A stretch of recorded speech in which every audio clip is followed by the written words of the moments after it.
dia, meus queridos irmãos. Paz seja com todos vocês da parte do nosso Senhor Jesus. Que bom estar hoje aqui com vocês. Eu tenho um apreço particular pelas manhãs de domingo. Manhãs de domingo parece que tem um cheirinho assim de ressurreição, né? Então acho que a gente está mais inspirado, a gente está mais devotado ao Senhor. Os domingos de manhã são períodos muito preciosos e eu sempre gosto muito de cultuar a Deus aos domingos de manhã. Eu quero bendizer ao Senhor pela oportunidade tão rica de estar hoje aqui com vocês, conhecendo esta igreja, estar com esta família, cultuando a Deus também com vocês e podendo compartilhar da palavra, que é o chamado de Deus na minha vida, o propósito para o qual o Senhor levantou a mim e a minha família, a minha casa. Tá bom, vou deixar. Então, eu estou muito feliz e grato. Quero agradecer ao pastor Lamartine pelo carinho, a pastora Lilian. A gente, de fato, se conheceu num dia muito importante. Eu tive a oportunidade, inclusive, de conhecê-los no dia do aniversário de casamento deles. Não é isso? Eu fui intruso. Falei, vocês vão almoçar comigo. Ainda fiz churrasco para eles ainda. Foi uma maravilha, né? Mas um prazer muito grande. O pastor pediu para eu apresentar minha esposa, está aqui comigo hoje, que vai ministrar no segundo horário. Fica de pé, meu amor, para Deus saber, para o pessoal saber como Deus é bom. Pastora Camila Barros, seja o Senhor louvado. Então, só agradecimentos. Vamos à palavra? Quem trouxe a Bíblia, pegue por favor agora. Abra comigo no Evangelho escrito por João, capítulo de número 12. Evangelho de Jesus escrito por João, capítulo de número 12. Glória a Deus nas alturas. Aleluia. Versículo de número 1. Evangelho escrito por João, capítulo 12, versículo de número 1. Se você encontrou, diga por favor, eu amo a Bíblia. Glória a Deus. Está escrito: foi, pois, Jesus 6 dias antes da Páscoa a Betânia, onde estava Lázaro, o que falecera e a quem ressuscitara dentre os mortos. Fizeram-lhe, pois, ali uma ceia, e Marta servia, e Lázaro era um dos que estavam à mesa com ele. Então Maria, tomando uma libra de unguento de nardo puro de muito preço, ungiu os pés de Jesus e enxugou-lhe os pés com os seus cabelos. Quantos dizem amém? Amém. Repita por favor após mim. Lázaro. Muito fraco. Lázaro. Marta. Maria. Ouça-me, Jesus nunca absolutamente fez distinção alguma para amar. Nunca. Mas como um ser social, Jesus tinha suas distinções nas suas relações sociais. Até mesmo no grupo dos seus seguidores, havia uma certa diferença de níveis de proximidade nos relacionamentos. Dos 70 discípulos, 12 apóstolos. Dos 12 apóstolos, 3, notadamente, estavam mais próximos de Jesus: Pedro, Tiago e João. Dos 3, ainda um desfrutava de um nível de intimidade mais avançado, a saber, João. Então estas coisas, elas falam de relacionamentos. E Jesus tinha os seus relacionamentos. E dentro dos seus relacionamentos sociais, destaca-se uma família de 3 irmãos, cujos nomes eram esses que você mencionou após mim há pouco: Lázaro, Marta e Maria. Eles eram moradores de uma aldeia chamada Betânia. Essa aldeia ficava perto de Jerusalém, razoavelmente perto, 11, 12 quilômetros, o que poderia ser considerado perto naquela época. E, portanto, na região da Judéia. Favorecia a logística do ministério de Jesus, porque a casa de Jesus era na região da Galileia, em Cafarnaum. Então a gente consegue entender que Jesus utilizava a casa de Lázaro, Marta e Maria como uma espécie de base do seu ministério na região da Judéia, que não era a sua região de residência. Então você vai ver, por exemplo, Jesus indo ao templo e ali pregando em Jerusalém, e aí ele vai para a casa de Lázaro, Marta e Maria, ele dorme lá, e no outro dia de manhã ele vai para o templo. Então, logisticamente era muito importante, interessante, mas é claro que aquela família foi para Jesus muito mais do que um apoio, um ponto de apoio logístico. Eles eram amigos de Jesus. Jesus era amigo de Lázaro. Marta convidou Jesus para sua casa. Maria e Marta desfrutaram de momentos com Jesus muito importantes. E aqui no capítulo 12 nós temos a última reunião dentro do ministério encarnado de Jesus entre os três, com os três presentes. E essa reunião está bem na reta final da vida terrena de Jesus, e João faz questão de pontuar isso quando ele diz 6 dias antes da Páscoa. A gente pode fazer uma conta simples: se a Páscoa é no domingo, a morte de Jesus foi na sexta, significa, portanto, que esse encontro aconteceu apenas 4 dias antes de Jesus morrer. Então perceba como Jesus de fato está ali numa missão das últimas, e numa missão que tem conexão com os momentos finais do seu ministério. Essa conexão foi apontada por ele mesmo. Ele disse: Maria ungiu o meu corpo para o dia da minha morte. Então há uma conotação profética na ida de Jesus 4 dias antes da sua morte àquela casa. Agora, quando nós vemos esses personagens agindo dentro desse texto lindo, nós vamos perceber claramente as diferenças de comportamento, de personalidade, as diferenças de aptidão e de serviço que cada um deles desempenha dentro dessa reunião. É por isso que eu gosto muito de trazer essa palavra em cultos de edificação, como cultos de domingo matinal, como esse nosso aqui. Porque uma das coisas que mais ataca as pessoas hoje é justamente a incapacidade de perceber sua função e seu valor no reino. E quando essa observação é sobre o outro, o valor do outro, a qualidade do outro, em detrimento de si próprio, a gente compromete uma das coisas mais bonitas que há no reino de Deus, que inclusive o pastor Lamartine mencionou aqui: a diversidade. As diferenças, quando mal administradas, são um veneno, mas quando bem administradas, são um tempero. Ainda bem que nós somos diferentes, porque se imagina a monotonia e o tédio que seria se todos nós fôssemos iguais. Lázaro não é Marta, Marta não é Lázaro, Maria não é Marta, Maria não é Lázaro. Eles não são iguais, eles agem distintamente, contribuem distintamente. Cada um deles tem uma participação e uma colaboração efetiva para essa reunião, tal qual eu e você também. Eu quero glorificar a Deus porque nós somos diferentes, e ainda bem, porque aquilo que você está fazendo é o que eu não faço, e o que eu estou fazendo é aquilo que você também não faz. Então repare bem, porque João, ele está dando a dica de uma reunião perfeita, de uma reunião infalível e uma reunião bem sucedida. Olha que no verso 1 João diz assim: foi, pois, Jesus. O texto abre com um verbo, foi. Diga após mim, foi. Então João está apontando um movimento no ministério de Jesus. Ele foi. Aí no verso de número 2, o verso 2 abre de novo com um verbo. João diz: fizeram. Se foi é uma palavra que diz respeito ao movimento de Jesus, fizeram é uma palavra que diz respeito ao movimento dos que estavam ali. Então quem foi? Jesus. E quem fez alguma coisa? Os que estavam na reunião. Quando essas duas coisas aqui convergem, a reunião explode. Quando essas coisas conversam, a reunião explode. Quando eu compreendo que o que de melhor ele poderia se comprometer e executar, ele fez: estar aqui.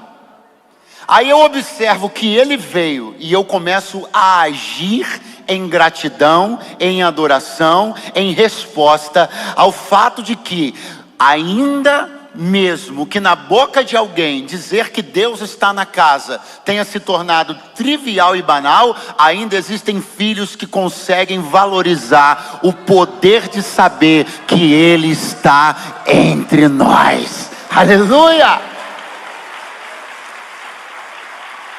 Eu quero advertir você essa manhã a jamais permitir que isso caia no lugar comum, que isso caia na trivialidade. Dizer que Jesus está aqui não significa uma coisa comum, não significa uma coisa qualquer. Significa pensar que aquele que é eterno decidiu estar presente entre pessoas mortais e infinitas. Aquele que é perfeito está entre os imperfeitos. Aquele que é grande está entre os pequenos. O Deus e o Senhor de toda a terra, aquele a quem foi dado um nome que está acima de todos os nomes, decidiu passar essa manhã conosco aqui.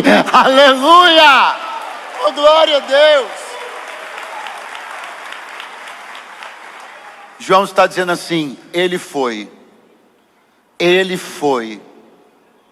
e eles fizeram. Mas o que ele fez? Não, a pergunta não é essa. A pergunta é o que eles fizeram. Porque muitas vezes a gente sai de casa com uma grande preocupação. O que é que Deus vai fazer? O que é que Deus vai fazer? O que é que Deus vai fazer? Aí ele me trouxe para te dizer: eu me comprometi em vir. Agora eu te pergunto: o que é que você vai fazer com essa informação? Pergunte para alguém que está do seu lado: o que é que você vai fazer com a informação de que ele veio e está aqui entre nós? Porque repare que Jesus assumiu um compromisso, e eu costumo dizer que é um compromisso, pastor Lamartine, que ele é ressaltado em toda reunião que tem pouco crente. E eu tenho experiência com reunião com pouco crente. Eu já dei aula de escola dominical dentro de uma Kombi. Quem diz amém? No pé de uma árvore. Quem diz aleluia? Eu sei o que é reunião com pouco crente. Eu sei do que eu estou falando. Amém. Estou falando de multidão como essa aqui não, no domingo de manhã não. Estou falando de reunião de pouco crente. Eu tenho experiência nessa obra, aleluia. E se você estiver numa reunião com poucas pessoas, 10 pessoas, 15 pessoas, 20 pessoas, você pode ter certeza que em algum momento, dirigendo o culto ou o pregador vão lançar mão desse versículo bíblico para trazer esperança e fé para a igreja. Onde estiverem 2 ou 3, sim ou não? É ou não é verdade? Ele vai falar isso em algum momento, irmão. Mas não é um artifício desprezível, é uma promessa verdadeira que vale ser lembrada, vale ser ressaltada, seja numa reunião de poucos, seja numa reunião de muitos, porque é uma linda promessa. Agora, atenção para a natureza dessa promessa. Jesus disse assim: onde estiverem 2 ou 3 reunidos no meu nome, eu vou estar no meio de vocês, eu vou estar presente. O compromisso assumido por Jesus é um compromisso de presença. Note que Jesus não acrescenta nada a respeito do que ele faria nesta dita reunião. E por que é que Jesus se atém a falar que estará, mas não avança para falar sobre como ele se manifestará? Porque presença e manifestação não são a mesma coisa. Então ele pode garantir a presença, mas omitir a parte da manifestação. Por quê? Porque a parte da manifestação depende da circunstância da reunião. Pasmem vocês, mas pode ser que ele esteja presente e não manifesto. Porque a presença é um compromisso, a manifestação dele é decorrente das circunstâncias da reunião. Se houver ética para o culto, ele se manifesta. Se houver zelo na reunião, ele se manifesta. Se houver adoração pura, ele se manifesta. Se houver devoção e prioridade à palavra, ele se manifesta. Eu quero glorificar a Deus, porque não bastasse ele estar presente, ele também está manifesto entre nós esta manhã. Aleluia!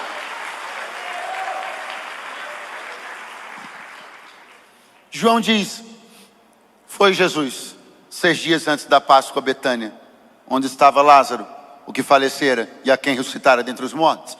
Fizeram-lhe, pois, ali uma ceia, e Marta servia. Lázaro era um dos que estavam à mesa com ele, e tomando uma rátel de unguento, e Maria, tomando uma rátel de unguento de nardo puro, de muito preço, ungiu seus pés e enxugou com seus cabelos. Quem diz glória a Deus essa manhã? Repare como o texto ele é dividido com muita ordem. O texto é construído com muita cautela por João, justamente para poder desenvolver em nós a capacidade de observar não só pessoas, mas pessoas, perfis e funções. Repita comigo: pessoas, perfis, funções. Cada pessoa com um perfil, cada perfil uma função. João vai e diz assim: Marta servia.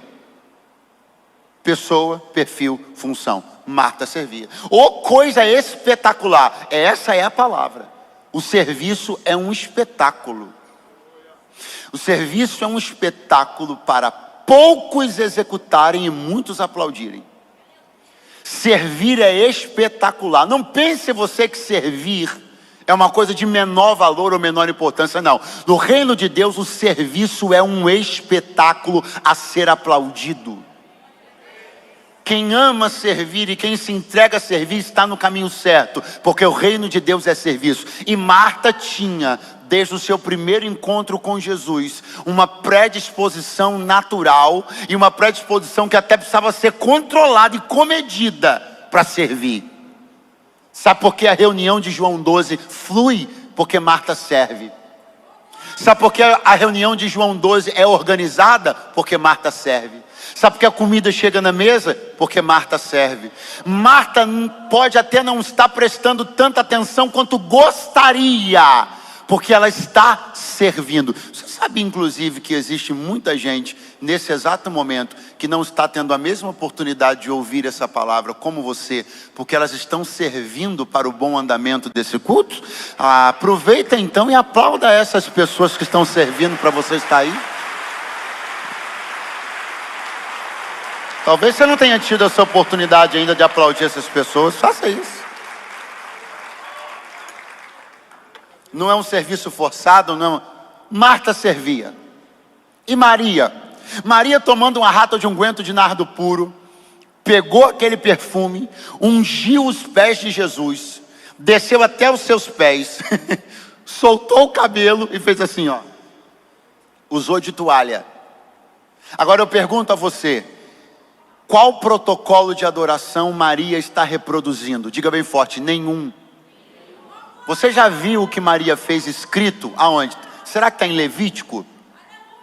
Está em Levítico o que Maria fez? Mas tem tanta coisa, né, sobre aspectos litúrgicos no livro de Levítico, mas está escrito o que Maria fez? Maria está reproduzindo algum manual de adoração?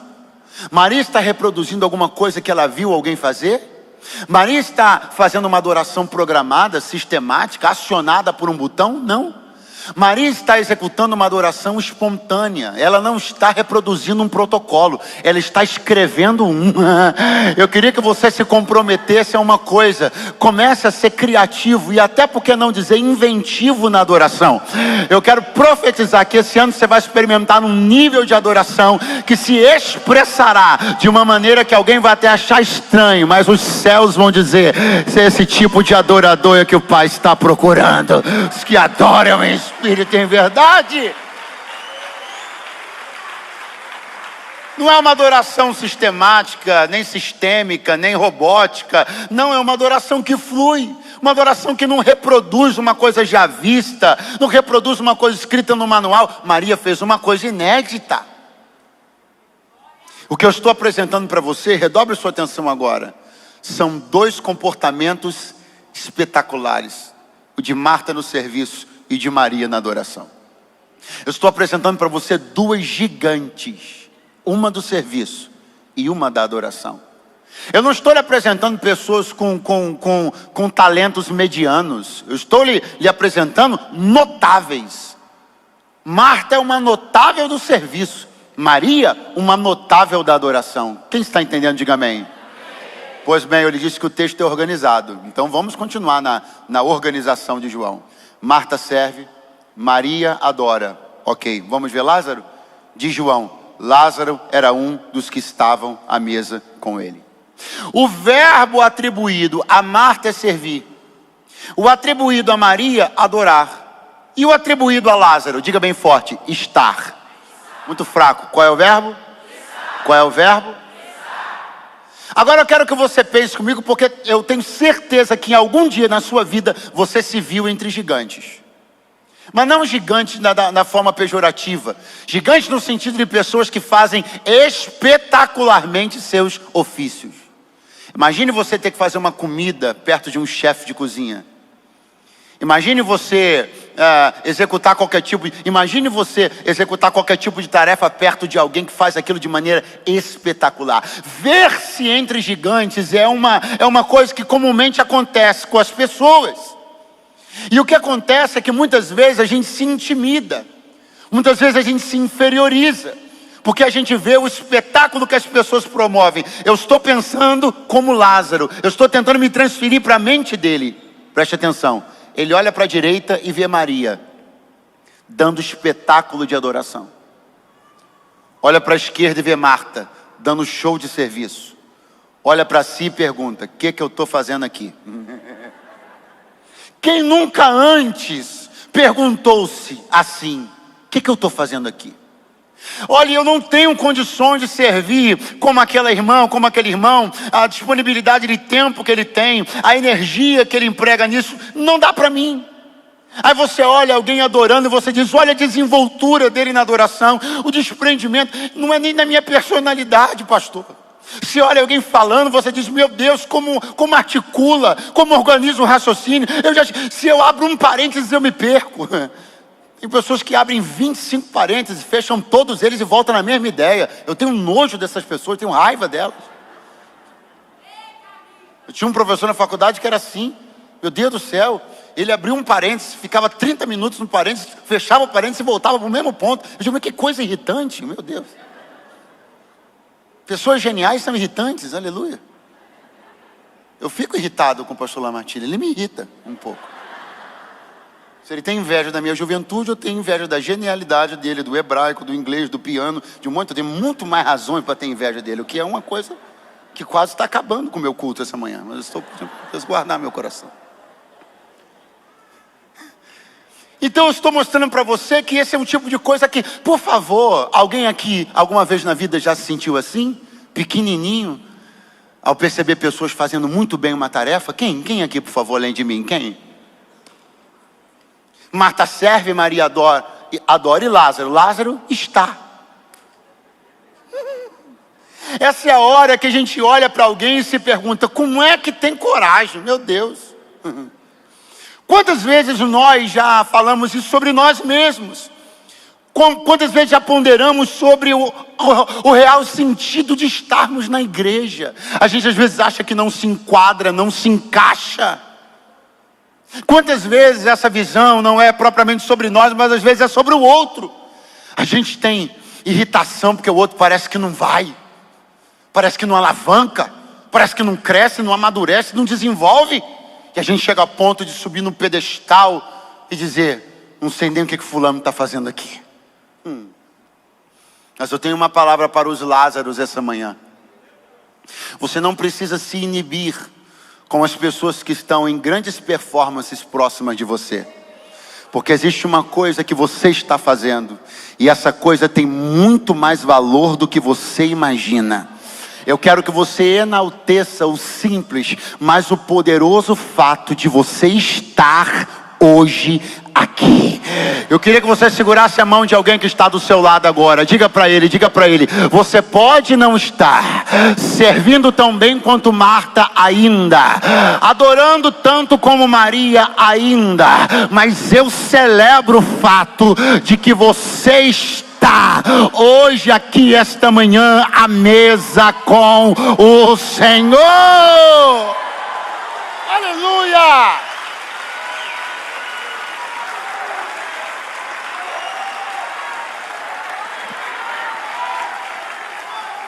Qual é o maior segredo para se valorizar o hoje? Olhar o ontem. Qual é o maior segredo para se valorizar uma condição atual? Observar a condição anterior. Quem se esquece do capítulo anterior não consegue valorizar seu capítulo atual. Mas quem sabe onde estava no capítulo anterior, celebra onde está no capítulo atual. Pastor, aonde você quer chegar? Já cheguei. No capítulo 12, você quer o quê? Quer dizer para mim que é pouco Lázaro estar à mesa? No capítulo 12, você quer o quê? Me convencer que é ineficiente ele estar à mesa? No capítulo 12, você quer dizer para mim que é pobre o verbo atribuído a ele, que boa mesmo é Marta, boa mesmo é Maria. Você quer dizer para mim que no capítulo 12 a condição de Lázaro nessa reunião é minoritária? Então deixa eu apenas lembrar para você onde ele estava no capítulo 11. No capítulo 11, Lázaro estava morto. Então quem sabe onde esteve ontem, celebra mais o fato de estar vivo hoje. Aleluia!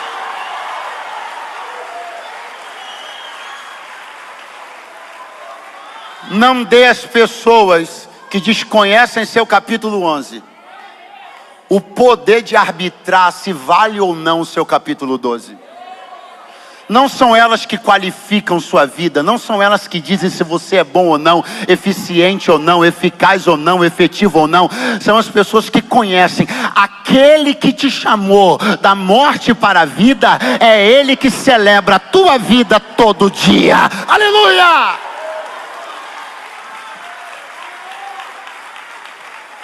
No capítulo 11, Lázaro estava. No capítulo 11, Lázaro estava. Então, como você ousa chamar de pouco ele está à mesa no capítulo 12? Se no capítulo 11 ele estava envolto em faixas, fedendo, putrefato dentro de uma sepultura. Quando Jesus parou na frente e disse: Lázaro, saia para fora. Não é pouco estar aqui. Se ontem tu ouviste a voz de Deus te chamando para fora, não é pouco estar aqui. Se ontem tu estavas em trevas, mas agora tu estás na luz. Não é pouco estar aqui. Ei, eu entendo que você deseja servir como Marta, entendo que você anseie por adorar como Maria, mas enquanto isso, celebre o fato de você estar aqui.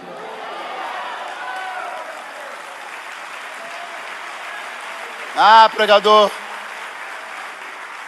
eu acho o verbo estar pequeno. Meu irmão, não existe verbo pequeno para quem estava onde não se conjugava verbo algum.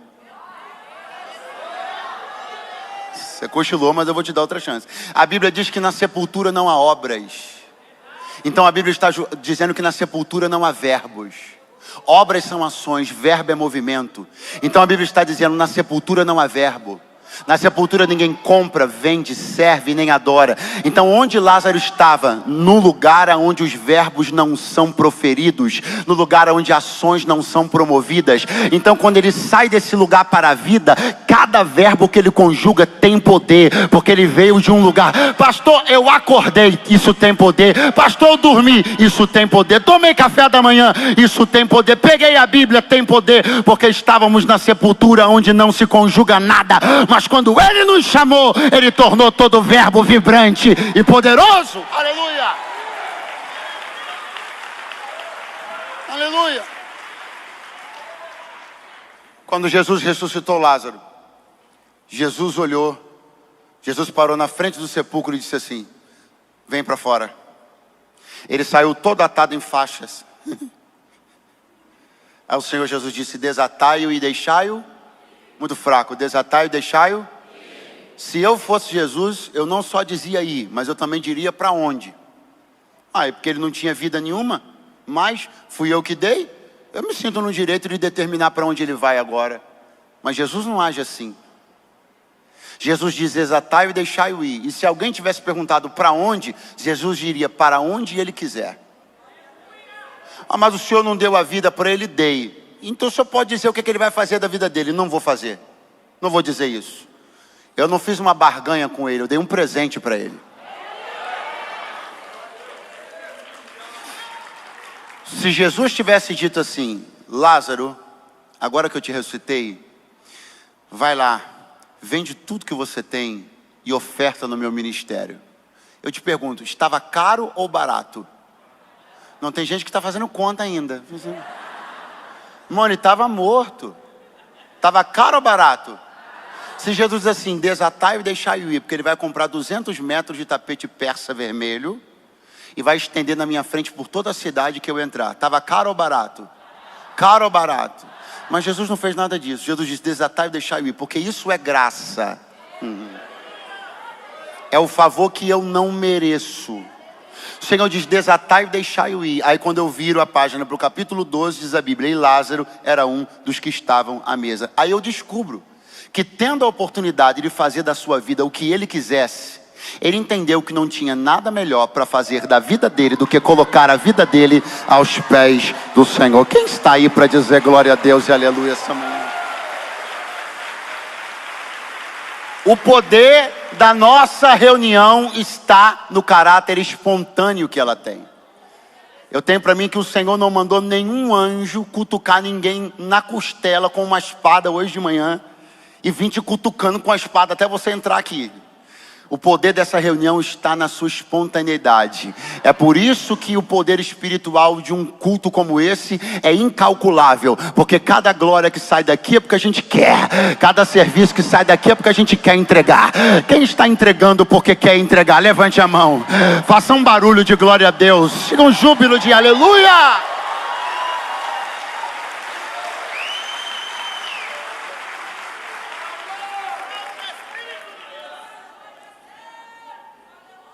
Eu tenho que chamar a irmã Maria para a gente terminar.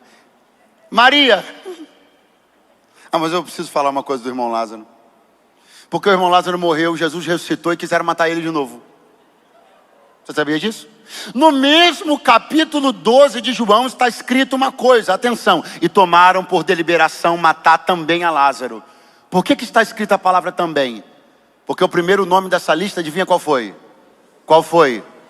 Só que os caras se reuniram, a alta cúpula da religião, e tomaram uma decisão: vamos matar Jesus. Aí alguém olhou e disse assim: eu acho bom matar o Lázaro também. Aí alguém ponderou e disse: mas o que tem o Lázaro a ver com isso? Ele não prega, ele não ajunta multidão nenhuma. Vocês estão confundindo. O perigoso é o Jesus. Alguém disse: vai por mim, o Lázaro é perigoso também. Aí alguém disse assim: não, pera aí, gente, pera aí, não tem necessidade, nós já vamos sujar a mão. Vamos sujar a mão com mais um? Não precisa. Porque nós estamos combatendo uma causa. Então vamos matar Jesus porque ele é a causa. Aí alguém levantou a mão e disse: aí está o ponto. Por quê? Porque se ele é a causa, Lázaro é o efeito. Então o jeito é a gente matar os dois. Porque se a gente mata a causa e o efeito fica vivo, todo mundo vai olhar para o efeito e vai dizer: não é que a causa era verdadeira? Oh, glória a Deus. Pega a mão de alguém que está do teu lado, dá uma acordada nele, depois você aplaude, vai dar uma acordada nele. Fala para ele assim: você entende agora? Porque você está na mira de alguns adversários. Você entende agora? Porque algumas conspirações contra você, é porque você é um efeito. Você é uma prova inequívoca de que Deus é verdade.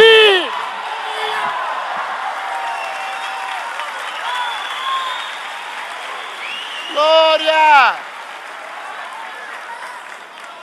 Eu fico pensando um fariseu e um saduceu numa manhã numa padaria de Betânia. Um fariseu e um saduceu. O fariseu e o saduceu acordaram animados para pregar. Aí foram comprar pão de manhã. Aí estão conversando com o padeiro. E o fariseu dizendo: olha, você cuidado, hein? Tem um tal de Jesus aí, ó. Está enganando um montão de gente. Aquilo é safado, hein? Aquilo é ladrão de mente, hein?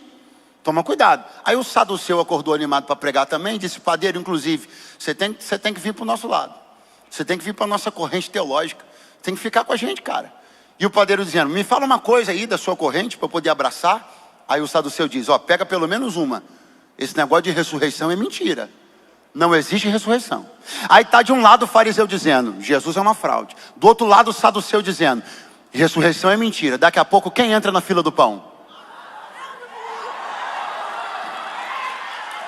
Como é que o fariseu continua dizendo que o ministério de Jesus é uma mentira? Se um homem que estava fedendo depois de 4 dias morto está lá pedindo 3 pão francês e 1 litro de leite. Como é que o saduceu continua dizendo que ressurreição não existe? Se todo mundo chorou a morte dele, mas ele está ali cantando o hino, esperando o pão sair do forno. Ei, você é a prova do evangelho.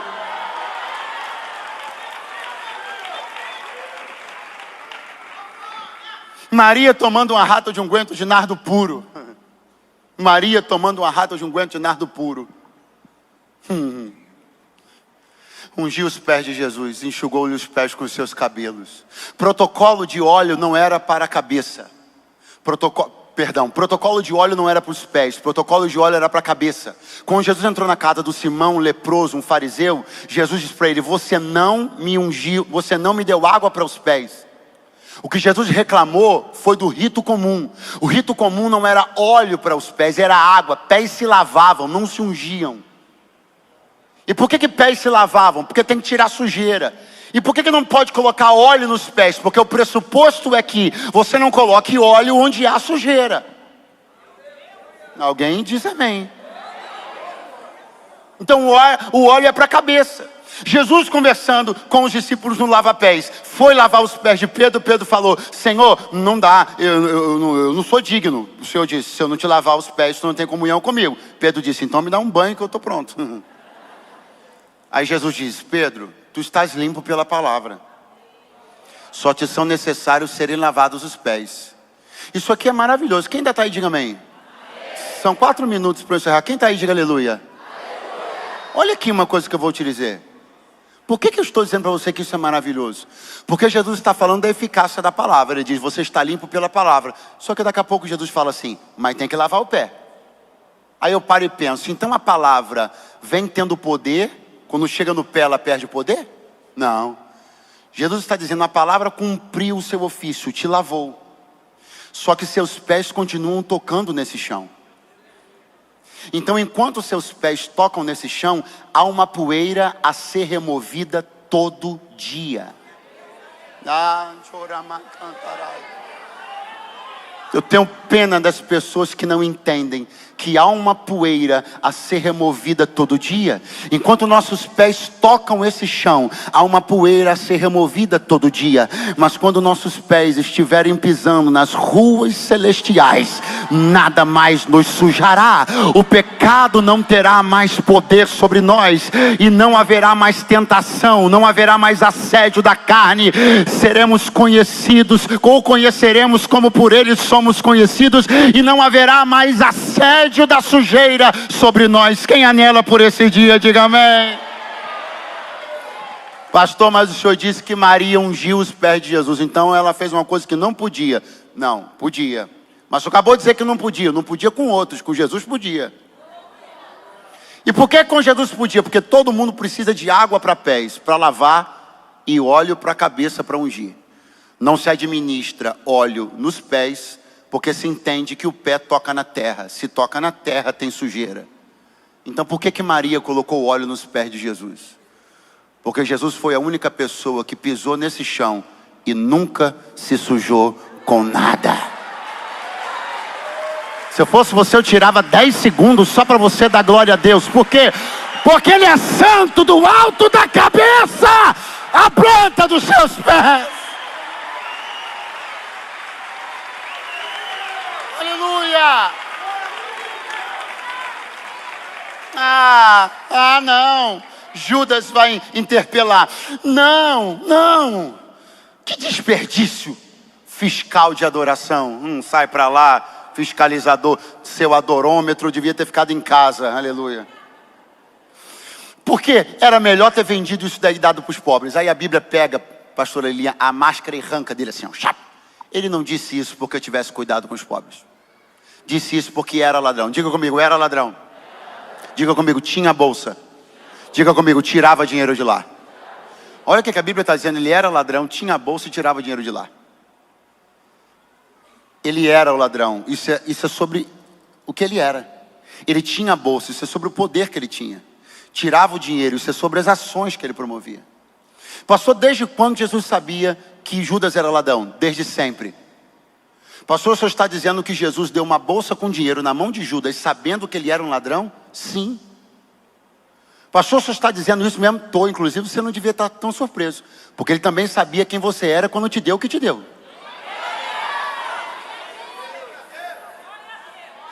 Só que o grande erro dos homens é entender que Jesus nos confia coisas a despeito de quem somos, porque Ele é ingênuo. Aí as pessoas ficam olhando assim, olha só. Elas não entendem que todo presente que Deus dá, a despeito de nós merecermos, é um meio através do qual Ele está dizendo, use o que eu te dei para melhorar quem você é.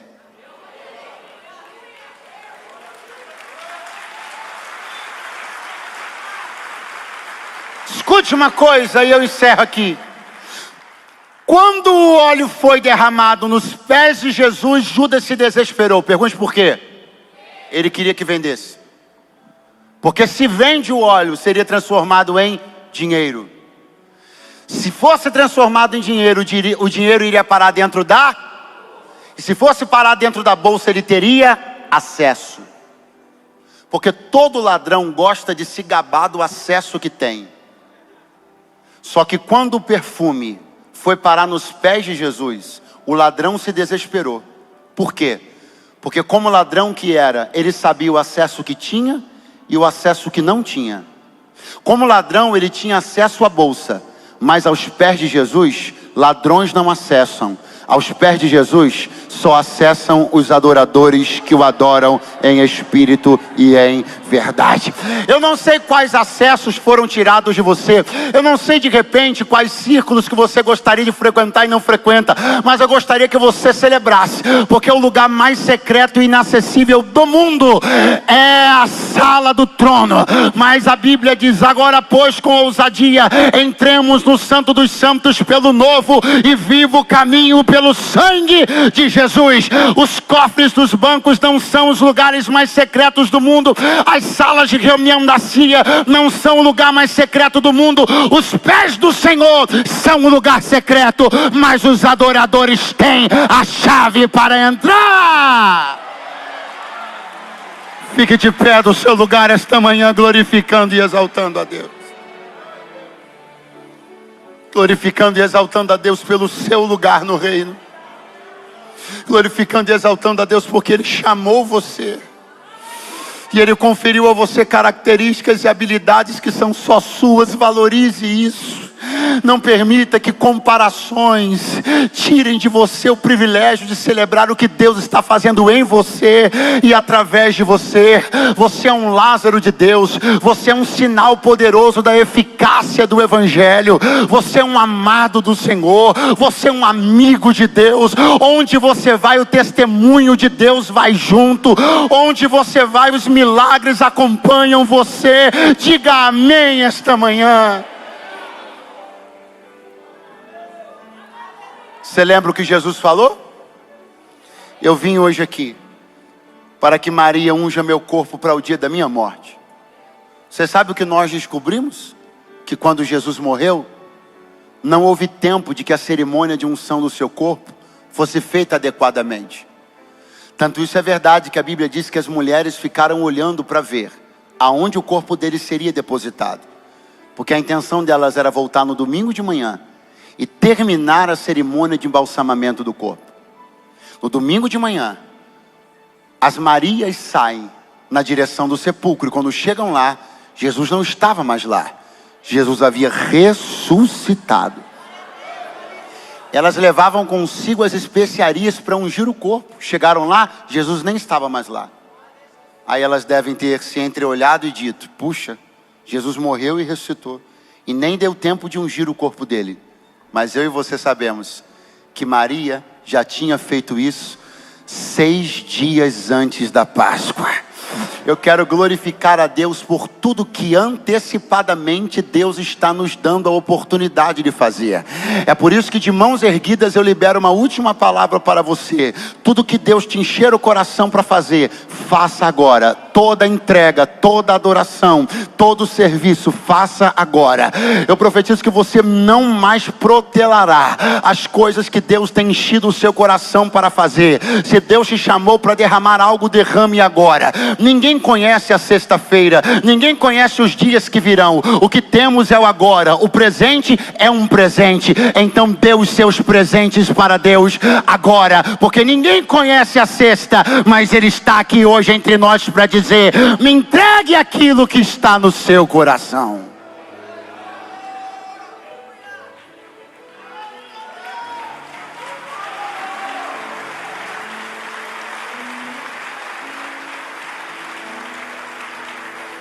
Talvez aquilo que te atrapalhou até hoje, de você tomar uma decisão com Cristo, tenha sido justamente achar que isso não era para você. Porque suas qualidades, sua personalidade, seu perfil, seu jeito. A casa de Deus é uma casa para todos. O sangue que me lavou pode lavar você. Eu falo e pergunto objetivamente agora. E não faço isso objetivamente porque isso seja menos importante. É porque eu estou pregando há 45 minutos e construindo na sua mente, no poder da palavra, uma ideia. Você é importante para Deus. Você está nos planos de Deus. O que você precisa é aderir a esse plano. É parar de se diminuir e se comparar com outras pessoas. E entender que Deus chamou você para ser filho. Que Ele pode começar a mudar a história da sua vida hoje, aqui e agora. Ele me trouxe para Ele dizer, eu estou aqui. O que você vai fazer? Vai render-se? Vai permitir que eu alcance sua vida e transforme sua família? Então eu pergunto agora. Alguém aqui entre nós essa manhã de domingo que nunca tomou uma decisão pública de converter-se ao Evangelho, entregando sua vida a Jesus, mas nesta manhã de domingo, você deseja fazer isso pela primeira vez? Ou alguém que está afastado de Jesus e da igreja, e quer retornar para a casa do Pai hoje, aqui e agora? Por favor, me dê um sinal com a sua mão, porque esta igreja quer celebrar a Deus pela sua vida, e quer te receber como família. Alguém entre nós nesta manhã de domingo quer entregar pela primeira vez sua vida para Jesus? Alguém entre nós tem uma mão levantada bem no meio aqui? Deus seja louvado pela sua vida. Eu costumo chamar a pessoa aqui à frente. Querida, você pode vir aqui. Nós queremos celebrar a sua vida. Vem aqui, por favor. Se você também toma essa decisão, sai do seu lugar e vem agora aqui.